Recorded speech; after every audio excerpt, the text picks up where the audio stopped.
Good morning, everybody on YouTube. This is Rick Thomas from Obsolete Video Services. All right, guys. I received the second deck from this gospel place in Goshen, Indiana. And so this one, like I said, yeah, this one needed a good work over. I mean, a lot of things have to be adjusted, greased, and alignments and all that kind of stuff. When I first got it, I noticed something big time, which was probably a big problem during playback, is that the actuator in the back wasn't locking real tight during playback when I got it into the playback mode. So we just got done fixing that. And so now it's going to have good playback with good tension, which has to be adjusted each time. We're going to be working on the belt shortly. It did have a problem with the audio card on this side. One of the connections wasn't quite where it belonged, so I ended up fixing that. Got the audio to a higher level. It was quite low because the connections on the card weren't, for some reason. Somebody was messing with this thing at some point because it was missing screws taken off. They realized the audio had an issue and they didn't put it back together and all kinds of stuff. So anyways, we got the audio card fixed as well. There was a connection that wasn't quite right. So the assessment is this deck is in good shape. The control panel is good on this one. No major issues. Just definitely does need an overhaul. I mean, I'm going to have to go through the complete process of servicing this deck. This is the second deck I got from a church in Indiana. These are really nice people, and he boxed these things up so well. It's not even funny. He used wooden crates to box these up, which I appreciate that very much. This guy does terrific work, and he's very well aware of the shipping and how crazy it is. All right. Well, here's the loading carriage, and by all means, it's not bent, but it is out of alignment a little bit. I got to fix that too. So the loading carriage, I'm going to give it a once over after I get into some of the main components on this deck and get everything back to where it belongs factory so we could do a complete test on this thing. But like I said, guys, I don't always have all the parts in the world for these things.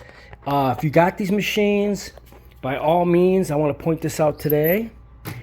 For God's sake, guys, if you ever get 3/4 pneumatics, make sure they have the side, top covers and bottom covers. Make sure they have all the covers because you don't want to get damaged when you're shipping these. Plus, if you're moving these around like in machine rooms or video rooms or anything like that, you bump one of these boards, you're gonna crack it. Or you bump one of these boards, you're gonna split it right in wherever it's hit, and you're screwed. These side covers and top covers are for the protection of the boards. They are a necessity. You gotta have them. If you're getting machines like this and they don't have the side covers, top covers, and stuff like that, if I was you, just pass on it. Because I mean, these machines definitely do need the boards, or I mean the covers to protect the boards. A lot of these machines were in machine rooms where they take the covers off and put them on racks, and then these covers and side panels would get lost. So if you're in the market to buy a 3/4 pneumatic, do not buy one with missing side covers or top covers. My advice, don't do it. You'll be really disappointed that you did. And on top of it, these machines get damaged very easily. So if you move them around or shipping, it's not a very good idea. But overall, I'm assessing this 9850. This was the best unit made besides the BVUs. This was the best unit made of the more compact units. This was the editor at the very end, which was the 9850. They considered it the flagship for these models. And it's a very nice unit. It's very good unit, actually. It's got good audio, time code, and all that kind of stuff.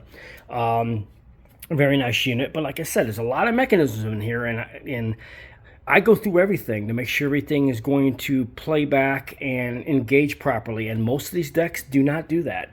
This is why you get a lot of error codes, a lot of jamming, a lot of you'd eject it and you'd be eating the tapes. It's all because of the mechanisms. All have to be up to par. All the rubber's got to be done, and all the alignment's got to be done. But anyways, I want to thank the people out there in Indiana. This is the second machine we got. This one is very doable, and I'm starting the overhaul now. Got several things done, and we're gonna start working on the mech next, and loading carriage last. But we did fix a problem. The audio wasn't quite right because somebody messed with the card on the side. We're missing screws, and it seemed like one of the plugs wasn't in right. So we did fix that to get the audio back up. So we're gonna take it from there. So hope you guys enjoy this video.